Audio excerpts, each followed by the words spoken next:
Muy bien, continuamos con el estudio de Romanos capítulo 2. Hoy, Dios mediante, vamos a profundizar los versículos 21 al 29, pero vamos a dar lectura a partir del versículo 17.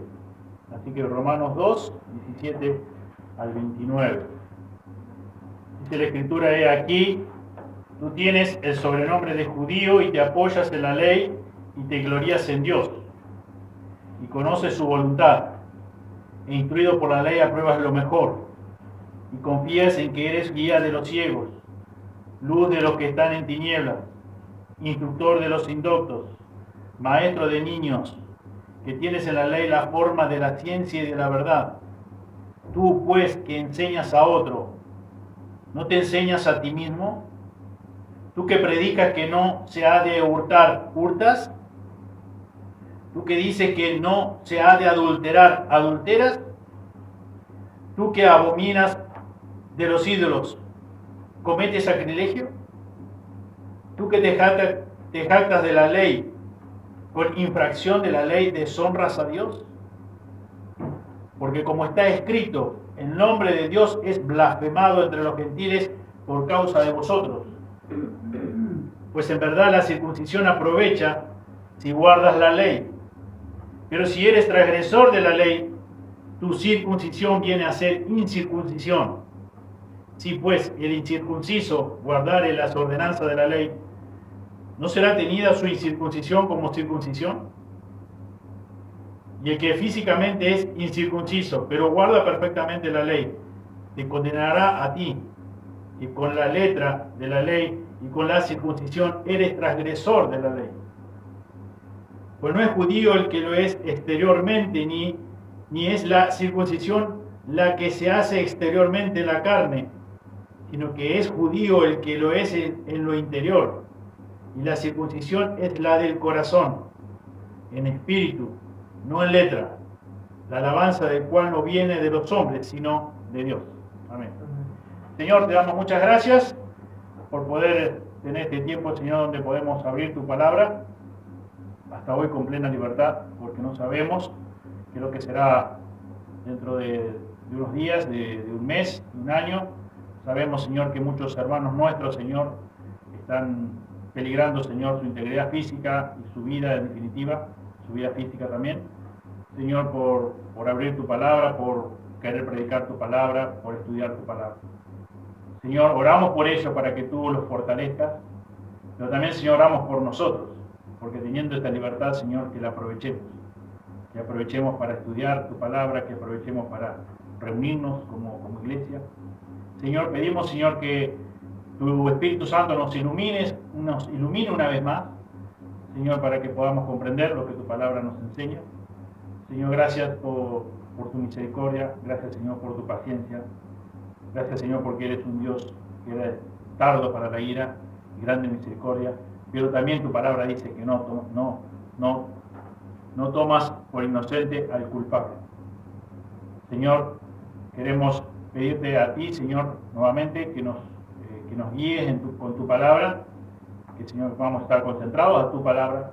Y una vez más, Señor, no me cansaré de decir lo que sean tus palabras las que se exponen de este lugar, de este púlpito, Señor, y no las de un hombre. Amén. Señor, pedimos, Señor, que tu palabra sea puesta siempre en alto. Tu palabra es la que nos dio vida un día. Tu palabra es la que tiene verdaderamente poder, como cantábamos recién. Tú eres el Todopoderoso. Tu palabra es toda poderosa. Señor, y queremos, Señor, que tu palabra sea siempre predicada, tu palabra sea puesta en alto, Señor, que sea prioridad de nuestras vidas. Y, Señor, una vez más, pedimos tu ayuda. Señor, gracias. En el nombre de Jesús oramos. Amén. Amén. La obediencia a Dios es más importante que los ritos religiosos. Y cuando hablo de obediencia, o lo que el apóstol Pablo, precisamente inspirado por el Espíritu Santo de Dios, se está refiriendo a la obediencia aquí en este pasaje de Romanos 2. Es precisamente esa obediencia no que se hace por imposición o por el solo hecho de cumplir con algo, con ciertas ceremonias, con ciertos ritos religiosos o con cierta tradición, sino que la obediencia esa a la que se refiere el apóstol es la obediencia que se desprende o nace de un corazón regenerado, de un corazón que fue justificado por Dios. Alguien que, un hombre, una mujer, un varón, una mujer que ha nacido de nuevo espiritualmente. Y por lo tanto, como leíamos la vez pasada en la carta de Pedro, ha sido renacido por el poder de la palabra y por lo tanto ama a Dios y obedece su palabra. Como leíamos en Salmo 119. Aún me desperté aún antes que amaneciera. En las vigilias de la noche me desperté y medité en tus palabras. Porque amo tu palabra, porque medito en tus estatutos y mandamientos. Y de esa obediencia está hablando acá el apóstol. Por eso entonces cuando hablamos de esa obediencia, porque puede prestarse a la confusión y pensar algunos que dicen, bueno, yo con que haga esto, con que le obedezca a Dios en esto y en aquello, ya estoy bien con Dios. Ya a Dios le he agradado. Y no es así, sino es la obediencia que nace realmente de un nuevo nacimiento, que se hace por amor a Dios, como dice el escritor de Eclesiastés. Por temor a Dios, obedezco su palabra. Porque realmente, como dice en el Evangelio de Juan, porque realmente amo a Dios, obedezco su palabra.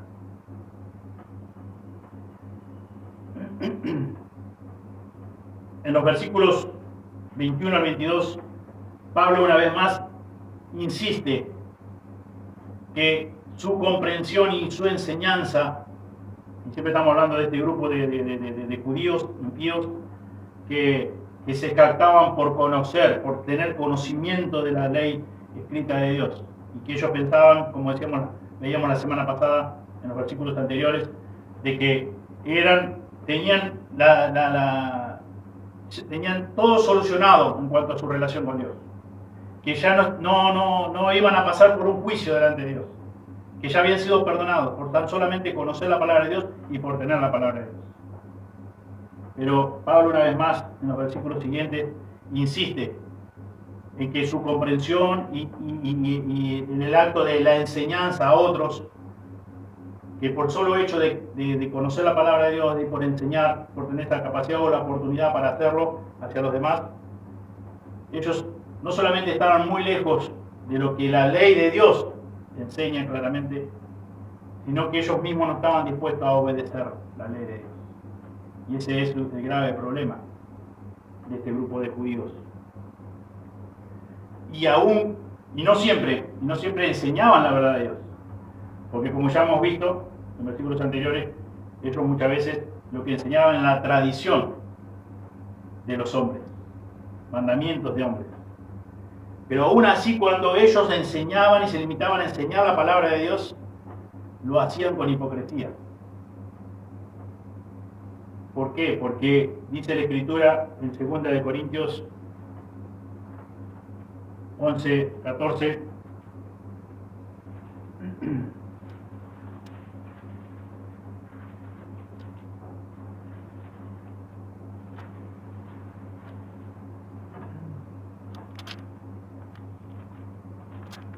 y no es maravilla porque el mismo Satanás se disfraza como ángel de luz.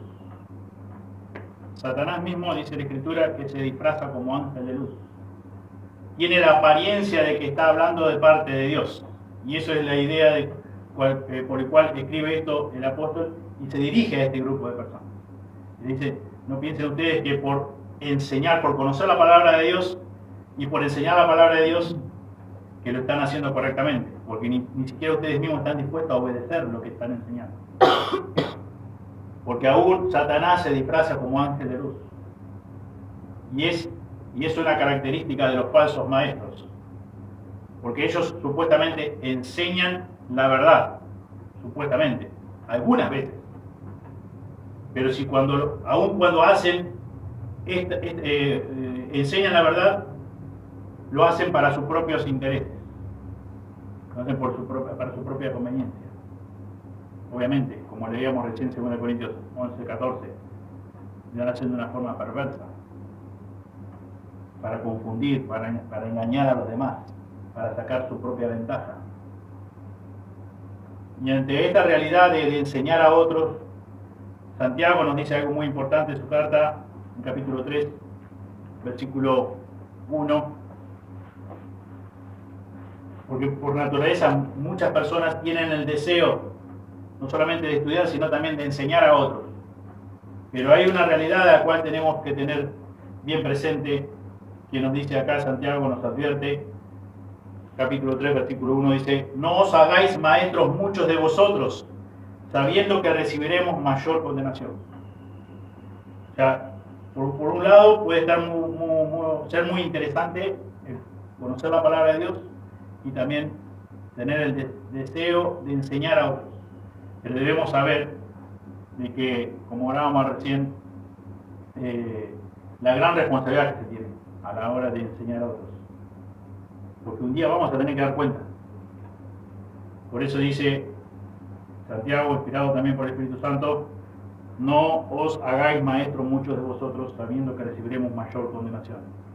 Vamos a tener que dar cuenta un día de lo que hemos dicho, lo que hemos enseñado. Por eso me pesa sobremanera que cada vez que diga esto dice Dios, que realmente sea lo que Dios dice, y no diga esto dice Dios y sea una opinión mía o una anécdota mía, sino que me limite solamente a lo que la palabra de Dios dice. Porque un día voy a tener que dar cuenta de lo que he dicho en nombre de Dios, como palabra de Dios. Pero la realidad es también que cuando hablamos según la palabra de Dios, la palabra en primer lugar nos habla a nosotros, en primer lugar me habla a mí. Y esa palabra te habla a vos y te confronta a vos y me confronta a mí, primeramente. Y es la que, por la gracia de Dios y por el poder que radica en ella, es la que produce cambios. Obviamente, que como recién hablamos también, es el Espíritu Santo, en conjunto con el Espíritu Santo. Pero es la palabra de Dios. Si pasamos hablando, ¿no?, acá domingo tras domingo, semana tras semana, miércoles tras miércoles, hablando de mis anécdotas o de tus anécdotas, será algo medio que por momentos te entusiasma más, te entusiasma menos, pero nunca te va a confrontar con la realidad de tu vida, de tu carácter, de las cosas que realmente ofenden a Dios, de aquellas cosas que debemos cambiar. Porque es la palabra de Dios que es la que tiene autoridad. La palabra de Dios tiene toda la autoridad de Dios. Y por eso es que nos tenemos que limitar a comunicar la palabra de Dios. Y bueno, este grupo de personas, y especialmente fariseos, escribas, que conocían muy bien la palabra de Dios, Jesús, como veíamos la semana pasada, y podemos ir a ver un versículo en Mateo 23.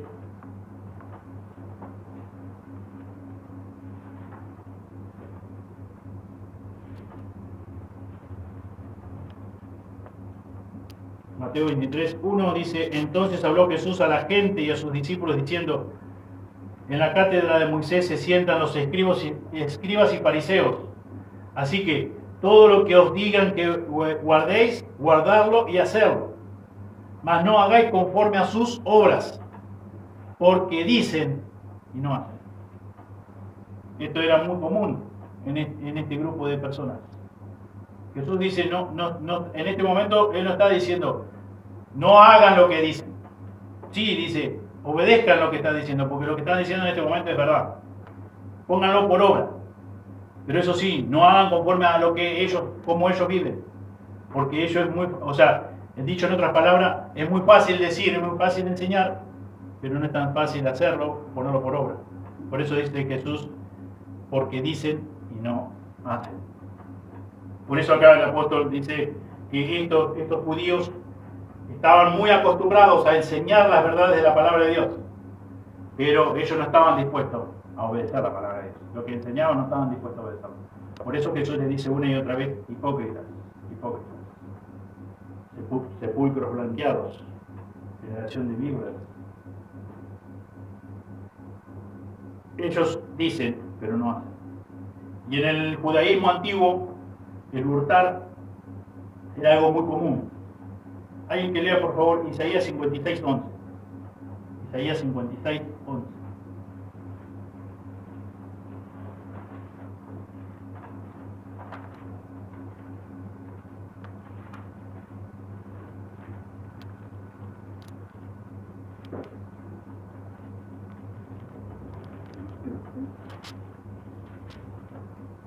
Y esos perros comilones son insaciables, y los pastores mismos no saben entender. Todos ellos siguen sus propios caminos, cada uno busca su propio provecho, cada uno por su lado. Muchas gracias. Y en Ezequiel 22:12 nos dice la Escritura, precio recibieron en ti para derramar sangre, interés y usura tomaste, y a tus prójimos defraudaste con violencia. Te olvidaste de mí, dice Jehová el Señor. Alguien que busque Amós 8:5.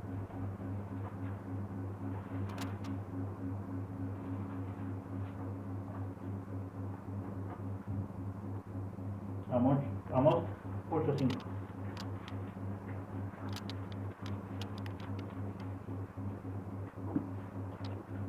Diciendo, ¿cuándo pasará el mes? Y venderemos el trigo y la semana, y abriremos los graneros del pan, y achicaremos las medidas y subiremos el precio, y falsearemos con engaño la balanza. Ellos, evidentemente, por esta cita que estamos dando lectura y la que vamos a leer ahora también, Malaquías 3, 8 y 9, que dice: ¿robará el hombre a Dios?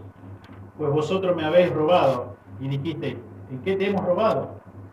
En vuestros diezmos y de ofrendas.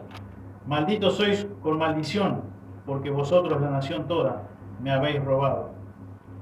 Traed todos los diezmos al alfolí y haya alimento en mi casa, y probadme ahora en esto, dice Jehová de los ejércitos, si no os abriré las ventanas de los cielos y derramaré sobre vosotros bendición hasta que sobreabunde.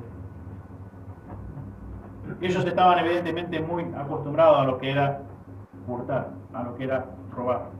Por eso el apóstol acá en Romanos dice lo que hemos dado lectura. Dice, tú que dices, no se ha de hurtar, hurta. Tú enseñas que no se ha de hurtar, que no se ha de robar, pero lo haces, pero lo hacen. Entonces por eso es que Jesús vez tras vez les dice, se dirige a ellos, como bien decíamos y dice la Escritura, hipócritas. También tenemos la cita de Mateo 21:13, alguien que la busque.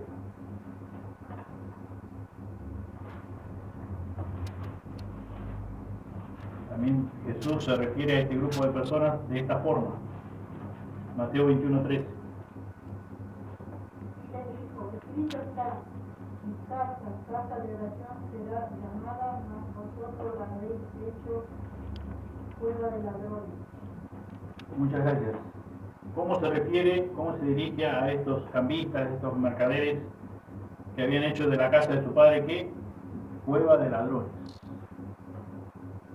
Acostumbrados a hurtar, acostumbrados a robar. También Jesús en otra ocasión condenó a estos escribas y fariseos de devorar la casa de las viudas con el pretexto de servir a Dios.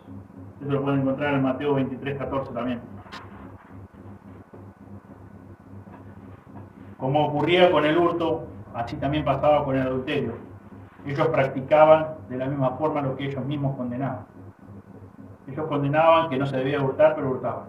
Ellos condenaban de que no se había de adulterar y adulteraban. Por eso, como dijo Jesús, dicen, pero no hacen.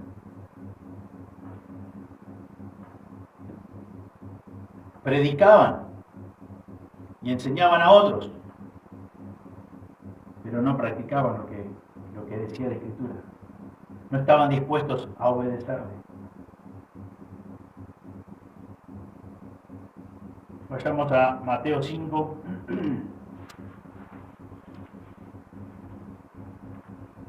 27 y 28.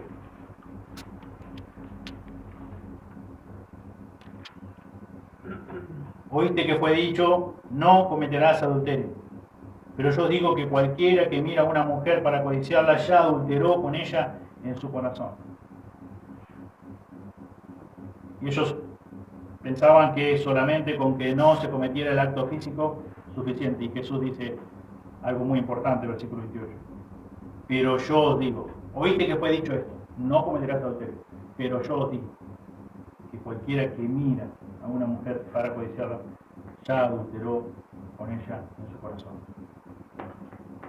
Predicaban, enseñaban, pero no obedecían la palabra de Dios, no obedecían lo que ellos predicaban, no estaban dispuestos a hacerlo. Y como veíamos la semana pasada, muchas veces también enseñaban doctrina de hombres, mandamientos de hombres, tradición humana.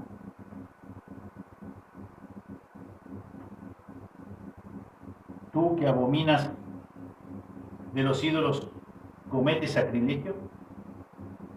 Ahí la palabra abominar es heder, emanar, mal olor. Abominas, te produce repulsión los ídolos, pero cometes sacrilegio. Profana la palabra de Dios. Las cosas sagradas las tienes en poco. El sacrilegio del que se habla aquí puede haberse referido al hecho de que algunos de estos judíos robaban objetos del propio templo en Jerusalén. De su propio templo robaban cosas. Y ellos después se daban al lujo de enseñar, de predicar. Pablo condena tremendamente su hipocresía. Por eso que decíamos hace un momento que Dios dice que Satanás se disfraza como ángel de luz. Por eso es que condenaba su hipocresía. Y Pablo, inspirado por el Espíritu Santo de Dios, dice que el motivo por el cual ellos hacían lo que hacían era solamente por lucrar económicamente. No porque realmente amaran a Dios, no porque realmente les importara el cumplir la ley de Dios. Era simplemente por intereses propios, por intereses económicos, beneficios personales. Por eso es que Pablo se toma el trabajo de escribir todos estos versos que nosotros los tenemos en versos, pero de escribir todo esto, todas estas preguntas retóricas, muchas de ellas, y da este argumento acerca de este grupo de personas que se creía que no necesitaban de la misericordia, del amor de Dios, del perdón de Dios. Porque ya con ser judíos, ya de eso se gloriaba. Como decía el versículo 17 que leímos también hoy. Dice, he aquí, tú tienes el sobrenombre de judío y te apoyas en la ley y te glorías en Dios. Ya te crees mejor que nadie. Ya te crees que tenés todas las cosas solucionadas. Por tener la ley, ya te glorías también por eso. Tenés cierta información que puedas aprobarlo mejor. Y querés guiar a otros, cuando realmente vos tendrías que ser guiado por esa palabra. Te pones como instructor de los que no saben nada. Y te haces el que la tenés reclara, cuando en realidad vos necesitas la luz del Evangelio, la luz de la verdad que tanto vos decís que la conocés. Tú que predicas que no se adulterar, hurtas. Tú que dices que no se adulterar, adulteras. Tú que abominas los ídolos, cometes sacrilegio. Tú que te jactas de la ley, con infracción de la ley, deshonras a Dios. Tú que te jactas tanto que conoces la palabra de Dios, la ley escrita de Dios, deshonras a Dios, desobedeciendo a Dios, robándole a Dios. Qué gran hipocresía. Y es lo que justamente condena y apunta el apóstol Pablo en este pasaje. Porque todo pecado deshonra a Dios, todo. No es que solamente el robar deshonra a Dios, no solamente el adulterio deshonra a Dios. Todo el pecado. Cuando David pecó contra Betsabé, contra Urías, él declara algo. Si bien era verdad que había pecado contra Urías, contra Betsabé, pero en el Salmo 51, versículo 4 dice: contra ti solo he pecado, y he hecho lo malo delante de tus ojos, para que seas reconocido justo en tu palabra y tenido puro en tu juicio. ¿Había pecado contra Urías? Sí. ¿Había pecado contra Betsabé? Sí. Pero ¿qué declara acá David? Contra ti solo he pecado, contra Dios he pecado. He hecho lo malo delante de tus ojos. Y ese debe ser el sentir, debía ser el sentir de los judíos, debía ser el sentir de cada uno de nosotros. Ese es el verdaderamente reconocer que estamos en falta delante de Dios, que estamos en pecados delante de Dios, que todos mis pecados deshonran a Dios. Es una afrenta a la infinita santidad de Dios. Por eso que Pablo reprendió firmemente a estos judíos hipócritas, declarando como está escrito, el nombre de Dios es blasfemado entre los gentiles por causa de vosotros. El nombre de Dios es blasfemado entre los gentiles por causa de vosotros. Y así como lo leemos así, es tremenda la profundidad que tiene y a la vez es sumamente claro lo que dice este versículo. Este mismo principio es aplicable para tu vida, es aplicable para mi vida. Si sos verdaderamente un hijo, una hija de Dios, debes considerar si realmente el nombre de Dios es blasfemado entre el mundo que te rodea, entre tu familia, tus compañeros de trabajo, tus compañeros de estudio. Si tus actitudes realmente se diferencian con las actitudes de los inconversos, debemos considerar si realmente mis actitudes se diferencian de las personas que no conocen la verdad, de las personas que no son hijos de Dios. Porque diferenciemos bien lo que es ser hijo de Dios y lo no, porque por ahí quizás te podés basar y decir, no, pero yo conozco algo de la verdad de Dios, o yo conozco bastante acerca de la verdad de Dios, y podés estar en la misma posición que este grupo de judíos. ¿Cuáles son tus actitudes? ¿Son las mismas que las que tienen los inconversos, los que no son hijos de Dios? ¿Cómo son tus reacciones? ¿Son las mismas que los inconversos? ¿Cómo reacciono yo ante una situación límite? El nombre de Dios es blasfemado entre los gentiles por causa de vosotros, dice Dios. Y es realmente muy, muy, muy profundo y muy fuerte la vez.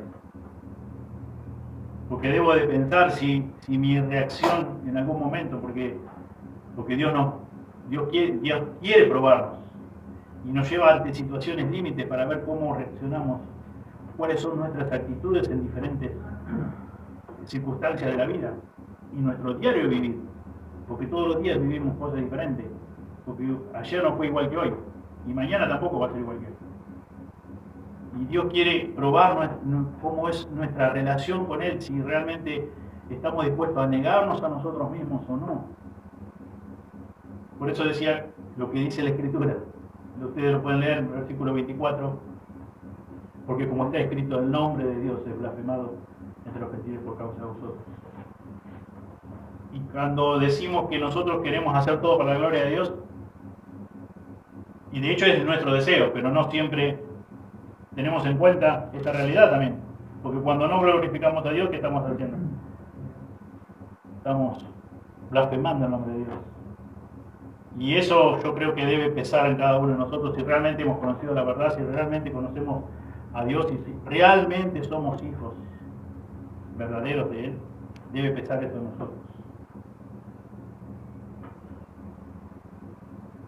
Si confesamos ser cristianos auténticos, genuinos, nuestro estilo de vida no puede ser semejante al de los inconversos, al de los que no conocen la verdad.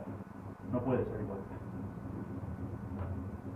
Tiene que haber una gran diferencia, pero no porque nosotros seamos mejores que los demás, sino porque Dios hace la diferencia, porque hemos nacido de nuevo, porque hay una nueva naturaleza, porque el Espíritu Santo está morando en nuestro corazón todo el tiempo. No se va por un rato, es todo el tiempo. Por eso de esa forma, si he conocido la verdad, debo temer a Dios. ¿Y qué se desprende por el temor a Dios? El temer no pecar deliberadamente. Porque cada vez que yo peco como hijo de Dios, estoy blasfemando el nombre de Dios.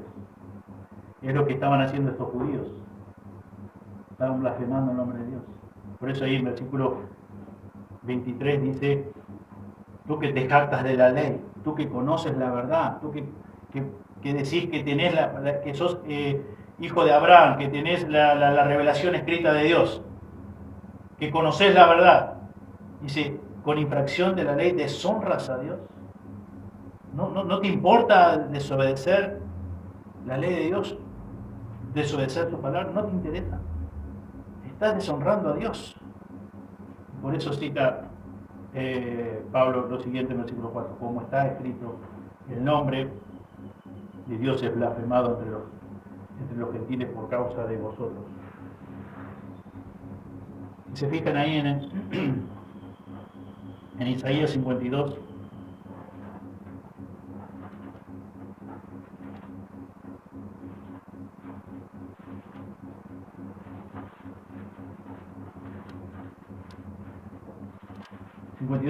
alguien que lo lea, justamente es ahí a lo que se refiere Pablo cuando dice esto en el versículo 24 del capítulo 2 de Romanos. 52:5, por favor. Y ahora, ¿qué hago aquí? Dice Jehová, ya que mi pueblo es llevado injustamente, y los que en él se enseñorean lo hacen aullar. Dice Jehová, continuamente es blasfemado mi nombre todo el día. Muchas gracias.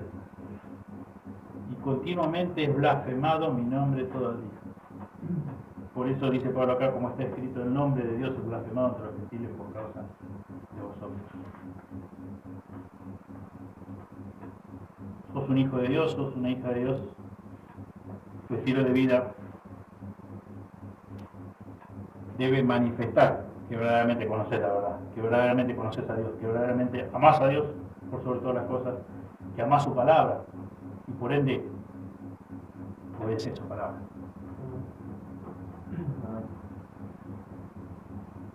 Dios también se lamentó con Ezequiel de esta forma, allí en capítulo 36 de Ezequiel.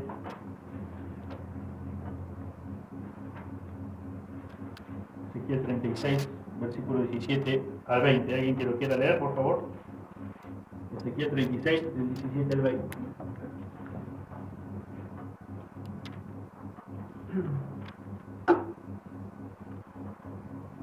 Hijo de hombre, mientras la casa de Israel moraba en su tierra, la contaminó con sus caminos y con sus obras, como inmundicia de monstruosa fue su camino delante de mí, y derramaré mi ira sobre ellos, por la sangre que derramaron sobre la tierra, porque con sus ídolos la contaminaron. Hasta el 20. Les repartí por las naciones y fueron dispersados por la tierra, conforme a sus caminos y conforme a sus obras les saqué.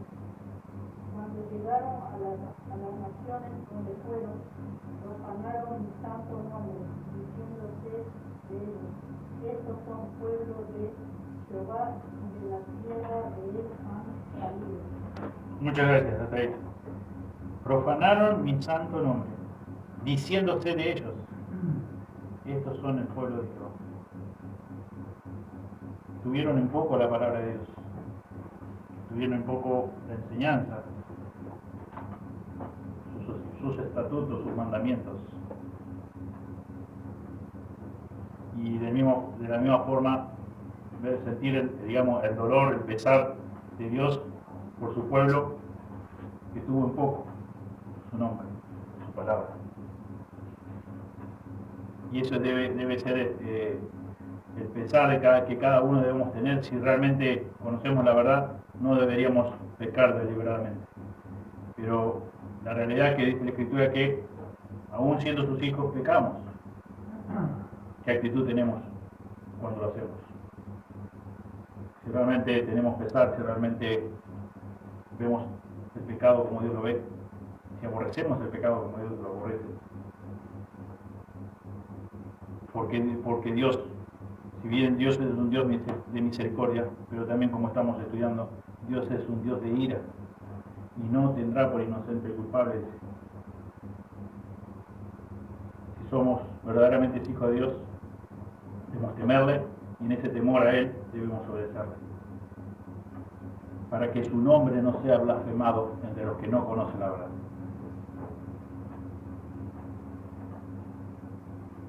En los versículos 25 al 29 encontramos al apóstol Pablo tratando el tema de la circuncisión. Y el apóstol lo que trata de dejar bien en claro, versículo tras versículo de lo que mencioné, es que lo importante no es lo de afuera del cuerpo, lo exterior, sino que esa circuncisión sí obviamente había sido puesto por Dios para que lo hicieran, y cuando lo hacían estaban llevando a cabo un acto de obediencia a Dios y también un recordatorio de que pertenecían al pueblo judío. Hablaba de su relación con el pacto con Dios, pero la circuncisión en sí misma no tenía ningún tipo de poder espiritual, y eso es lo que trata de aclarar el apóstol. Pablo advierte que los que verdaderamente servía era amar la ley y obedecer la ley. Eso es lo que verdaderamente importaba. No tanto que si habían sido circuncidados o no habían sido circuncidados, pero ellos tomaban la circuncisión como algo que tenía mucho poder espiritual, como que lo hacía libres del infierno. Muchos rabinos creían y sostenían y predicaban eso, que estaban fuera de las puertas del infierno, que ningún judío que había sido circuncidado entraría al infierno, a ese punto. Y esto es justamente lo que trata de enseñar, advertir, amonestar, exhortar el apóstol Pablo. Que si bien era algo que debían obedecer, que tenían que llevar a cabo, que era también un recordatorio, pero no tenía ningún tipo de poder espiritual.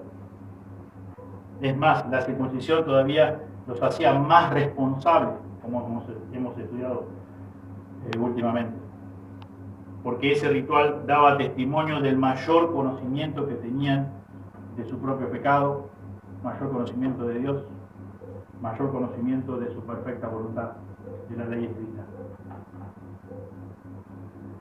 Todavía, en vez de jactarse y decir, bueno, somos libres ya del castigo eterno de Dios, no debían tener más cuidado. Tenían que tener más celo, porque su responsabilidad era mayor. Tenían más conocimiento de su propio pecado. Tenían más conocimiento de lo que verdaderamente era agradable a Dios o no era agradable a Dios. Lo que deshonraba a Dios o lo que no. La desobediencia a Dios ubicó a los israelitas circuncidados en la misma categoría de juicio compartida por todos los gentiles incircuncisos. Veamos qué dice Jeremías 9, 25.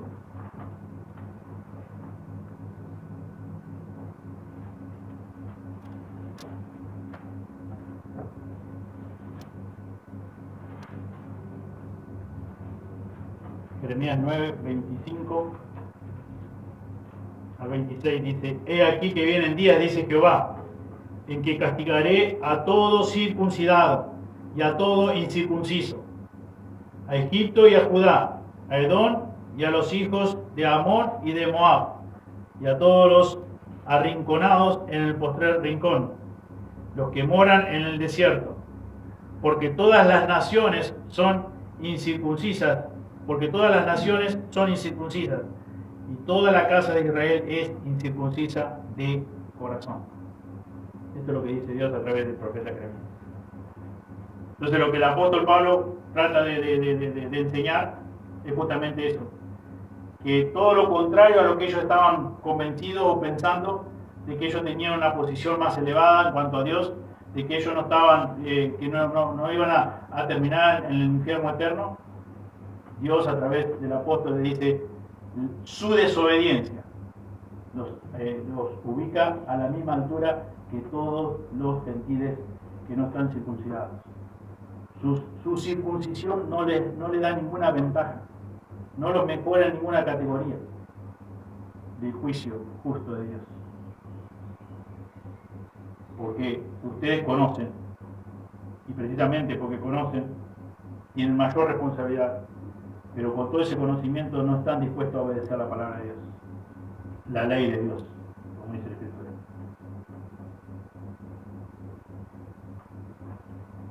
Lo que Pablo insiste vez tras vez es que Dios se agrada que se le obedezca y que la circuncisión es un recordatorio simbólico nada más, porque la circuncisión sin obediencia es algo que carece totalmente de todo valor. Eso es lo que el apóstol quiere dejar bien en claro a este grupo de personas a quienes se le iba a leer la carta. La circuncisión fue un acto en obediencia a Dios que debían hacer, que debían llevar, también como un acto de recordatorio, pero la circuncisión en sí, sin la obediencia a la palabra de Dios, a la ley de Dios, no tenía valor alguno. Eso es lo que quiere dejarle bien en claro el apóstol Pablo. Fíjense que nos dice, hablando de obediencia y sacrificio, primera de Samuel 15.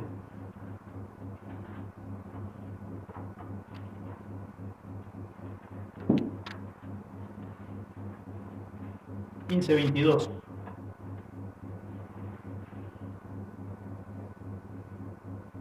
Y Samuel dijo: se complace Jehová tanto en los holocaustos y víctimas como en que se obedezca a las palabras de Jehová. Ciertamente el obedecer es mejor que los sacrificios, y el prestar atención que la grosura de los carneros.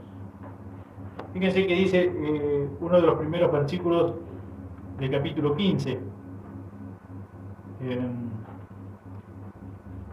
versículo 1. Después Samuel dijo a Saúl: Jehová me envió a que te ungiese por rey sobre su pueblo Israel. Ahora pues está atento a las palabras de Jehová. Así ha dicho Jehová de los ejércitos, etcétera, etcétera. ¿Qué le dice Samuel a Saúl? Está atento a las palabras de Jehová.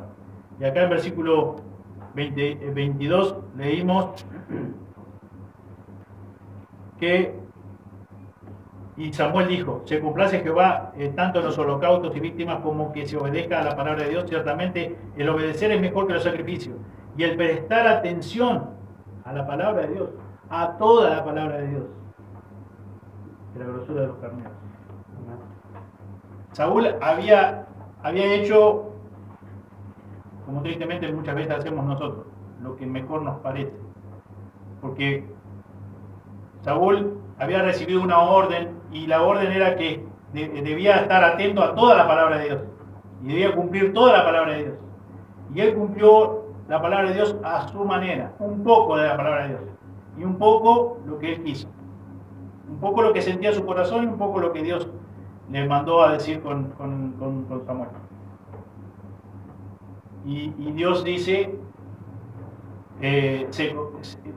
para mí es más importante que se obedezca mi palabra, que esté atento a toda mi palabra, a no que hagas ciertas ceremonias o ciertos ritos religiosos. El obedecer es mejor para Dios, no los sacrificios. Por eso al comienzo aclaraba a qué se refiere o a qué apunta la palabra de Dios cuando hablamos de obediencia. Obediencia en el mejor sentido del término. No en obediencia por solamente cumplir ciertos ritos religiosos o ciertas cosas que entendemos que son buenas, como hemos dicho montones de veces. Aprender un texto de memoria es bueno, sí es bueno. Congregarse es bueno, sí es bueno. Orar es bueno, sí es bueno. Predicar el evangelio es bueno. Todo es bueno. Pero si hago todo eso por el solo hecho de hacer cosas externamente para creerme mejor que alguien, o para que nadie me señale con el dedo porque no hago esto, porque no hago lo otro, porque etcétera, etcétera, y esa es mi motivación, está mal delante de Dios. Porque evidentemente no entendí que la palabra de Dios debo amar en primer lugar la palabra de Dios. Porque amo a Dios, amo su palabra. Y por ende obedezco su palabra. Entonces, la obediencia por solamente el hecho de cumplir con ciertas cosas religiosas no sirve. No es suficiente. Que lo que haga sea una manifestación de lo que realmente hay dentro de tu corazón, dentro de mi corazón. Por eso hablábamos de estilos de vida, de pensamientos, de actitudes. Lo que está por mucho tiempo en nuestra mente, que pensamiento que nadie lo puede percibir, ni ver, ni conocer, si está mucho tiempo, va a empezar a manifestarse a través de nuestras actitudes y luego también a través de nuestras acciones. Porque decimos, bueno, un pensamiento solamente lo conoce Dios y yo. Pero ¿qué tanto tiempo está ese pensamiento o esos pensamientos en mi mente? Se va a exteriorizar, tarde o temprano se exterioriza. Y lo que se exteriorice es lo que yo soy en esencia, lo que yo amo en esencia. Lo que tan importante es, cuando hablamos de la palabra de Dios, es para mí o no. Porque está en mi mente una y otra vez. A mí me pesa obedecer a Dios o no me pesa obedecer a Dios, y eso a la corta o a la larga se manifiesta. Porque no puedo ocultar eso. Porque no puedo ser indiferente a la palabra de Dios. No puedo ser indiferente al pecado. No puedo pecar deliberadamente y no sentir nada. Tarde o temprano se manifiesta lo que hay en mi interior, que por momentos a veces los demás no lo ven. Y Dios dice a través de Samuel que Dios se agrada, Dios prefiere. No está diciendo que no debemos hacer el resto de las cosas, pero Dios prefiere en cuanto a prioridad que seamos obedientes a su palabra. Que prestemos atención a toda su palabra, que hagamos conforme a toda su palabra, no conforme como hizo Saúl a su propio criterio. Tomó algo que debía de hacer y lo demás lo dejó para más tarde, lo dejó para otro momento. La obediencia fiel de los gentiles se presentará como una reprimenda de la desobediencia e infidelidad de los judíos hipócritas. Ese será también un castigo para ellos, una afrenta, un buen reto para ellos. Ellos que se jactaban tanto de ser mejores, de ser superiores, de tener sus cuentas saldadas con Dios, por ser solamente el pueblo escogido de Dios. Fíjense que dice Filipenses, capítulo 3, versículo 2. Pablo acá está dirigiendo a los judíos justamente desobedientes, aquellos que no eran salvos, que rechazaban el evangelio de la gracia de Dios. ¿Qué dice Filipenses 3:2? ¿Alguien lo tiene ahí para leerlo? Guardaos de los perros, guardaos de los malos obreros, guardaos de los mutiladores del cuerpo. Muchas gracias. Impresionante, el apóstol Pablo hablando acerca de estas personas. Guardaos de los perros, guardaos de los malos obreros, guardaos de los mutiladores del cuerpo.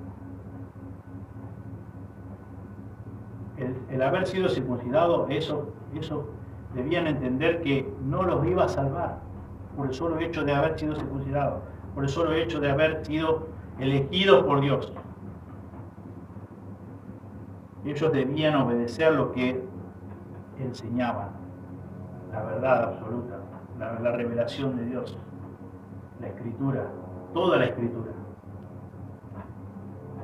Los judíos supusieron que la circuncisión tenía el poder para salvarles y se equivocaron. La apostasía siempre modifica el enfoque de lo interno a lo externo, de la obediencia humilde al formalismo hueco, vano y vacío. No es judío el que lo es exteriormente. No es judío. Fíjense que dice Mateo 3:9.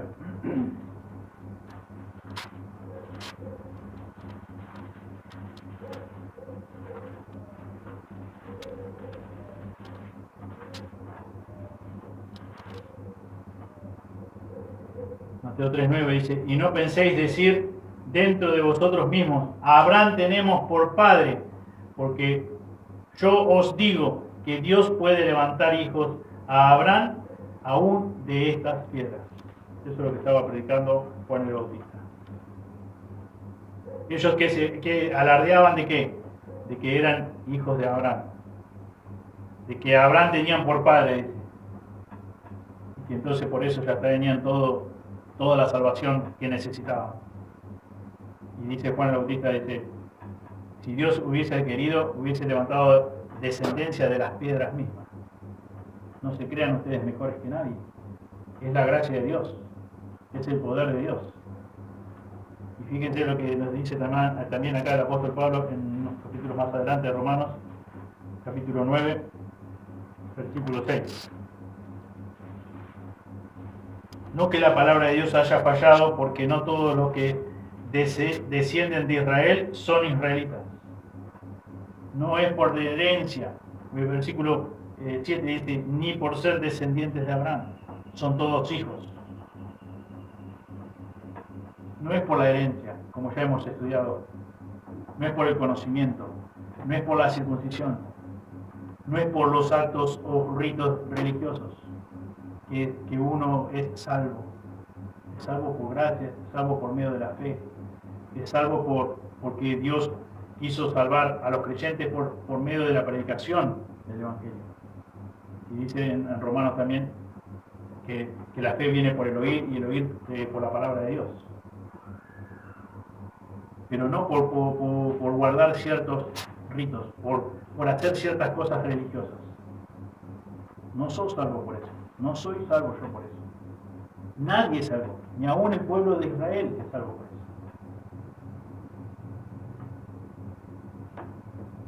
La marca verdadera del hijo o hija de Dios no es un símbolo externo tal como la circuncisión, sino una condición del corazón que teme a Dios verdaderamente cada día. Eso es la marca verdadera de un hijo o una hija de Dios. Es su temor a Él y por ende el amor por su palabra, la obediencia a su palabra. Pero por naturaleza pecadora tendemos a guardar ciertos ritos religiosos. Y nosotros no hacemos ningún tipo de ceremonia, como hacían en la antigüedad.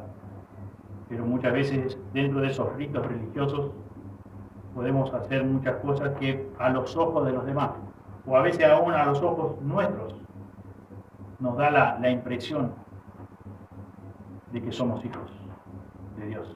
Y no lo somos. ¿Cuántas veces personas, por haber asistido a una iglesia muchos años, creen que son hijas de Dios? ¿Cuántas personas, por haber nacido dentro de un hogar cristiano, como siendo el papá o la mamá creyente, creen que son hijos de Dios? ¿Cuántas personas creen que por ahí quizás no hacen, no practican o no tienen por hábito las mismas prácticas pecaminosas que muchas personas son hijas de Dios? Porque por nuestra naturaleza nos enfocamos en lo externo nada más y muchas veces llevamos a cabo ciertos actos religiosos que nos engañan y pensamos y nos convencemos de que somos hijos de Dios cuando en realidad no lo somos. Por eso todo lo que hemos estado estudiando hasta aquí, hasta el final del capítulo 2 de Romanos, tiene que ver justamente con eso. Porque no se olviden de cuál fue el enfoque central del apóstol Pablo cuando comienza hablando en versículo 16 del capítulo 1 del Evangelio de Dios. Gracias a Dios que el Evangelio de Dios tiene poder suficiente para salvarte a ti, a mí, me salvó a mí y puede salvar a cualquier ser humano. No importa su trasfondo, qué tan pecaminoso haya sido, cuántas prácticas de pecado haya tenido. No importa su cultura, no importa su carácter, no importa nada. Lo que importa es que el Evangelio tiene todo el poder de Dios, como cantábamos hoy. Él es todopoderoso. El Evangelio es todopoderoso para salvar a cualquier persona. Aquella que Dios quiere salvar, la puede salvar. Y en eso podemos descansar. Pero la realidad es que nosotros todos por naturaleza, como empieza a describir versículo 18, todos nacemos en pecado, todos merecemos la ira de Dios, todos merecemos el castigo justo de Dios, porque somos pecadores, porque no hay nada bueno en nosotros, porque nadie por naturaleza busca a Dios.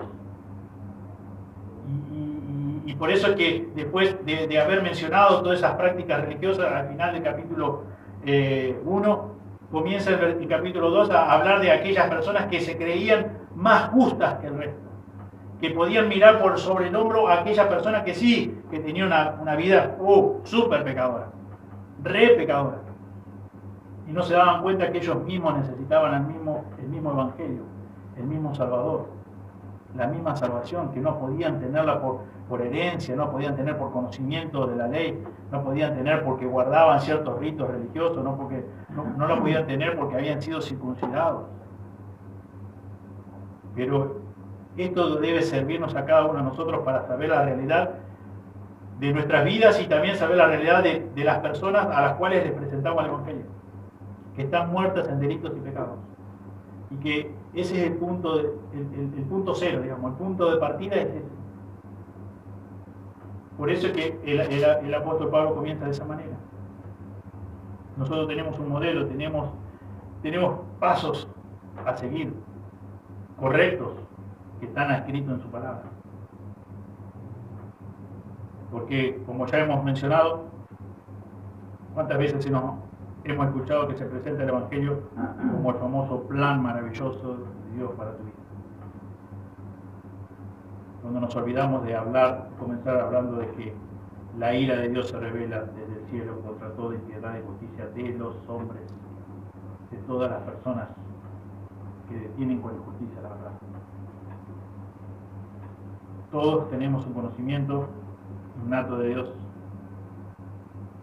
pero todos amamos más nuestras malas obras, amamos las obras de las tinieblas, y por eso no queremos ir a la luz, no queremos obedecer a la luz, no queremos obedecer lo que la luz nos enseña, la luz verdadera, como dice Juan, aquella luz verdadera que alumbra a todo hombre. No queremos, ¿por qué? Porque sabemos que nuestras obras son malas, pero amamos nuestras malas obras y por eso nos resistimos, por eso no nos arrepentimos de nuestros pecados. Pero recordemos que quien no se arrepiente de sus pecados, que no reconoce su situación deplorable, desastrosa delante de Dios, está atesorando ira para el día de la ira y de la revelación del justo juicio de Dios. Él es el único juez justo. Como dije en un momento de la predicación, Dios es tardo para la ira y grande misericordia. Y si vos y yo hoy somos hijos de Él, es precisamente por eso, porque Él es tardo para la ira y grande misericordia. Pero continúa el versículo de Nahum 1:3, que no tendrá por inocente al culpable. Y eso es para vos que todavía te resistís a arrepentirte. Dios es justo. Dios un día tendrás que dar cuenta, te va a pedir cuenta, vas a estar delante de Él. Y solamente el que te puede salvar es Jesucristo. Porque no hay otro nombre bajo el cielo dado a los hombres en que podemos ser salvos. No hay otra manera. Somos salvos tan solamente por gracia, por medio de la fe, como dice la Escritura, no por obra. Pero los que no van a ser salvos, quiero leértelo, que se encuentra en Juan, capítulo 3.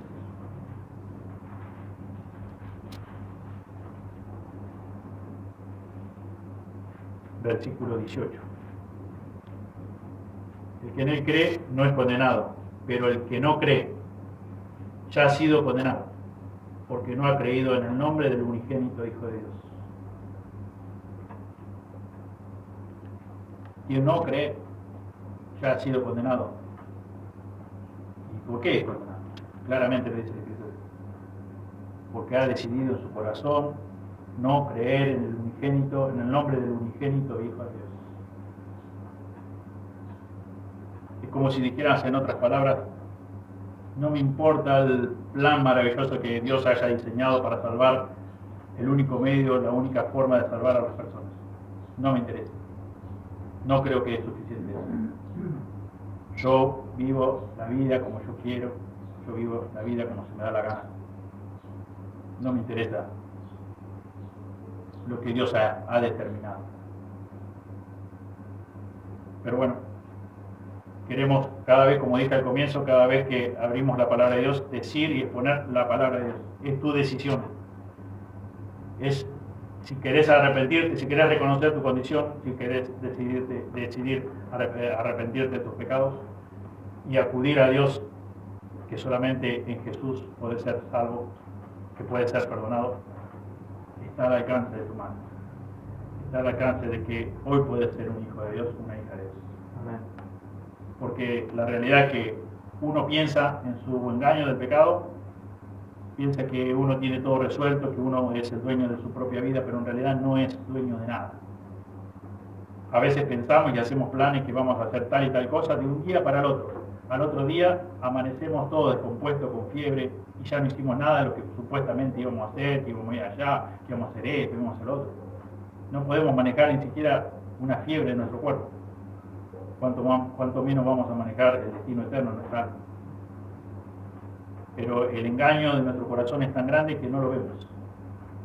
Está solamente la gracia de Dios, está solamente su palabra, su espíritu que nos da la luz necesaria. Por eso debemos orar, pero cada uno delante de Dios es responsable.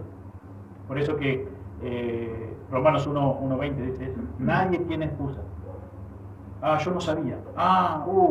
Nadie me dijo nada. No, nadie puede decir eso. El día delante de Dios, que estemos delante de Dios, nadie podrá decir eso.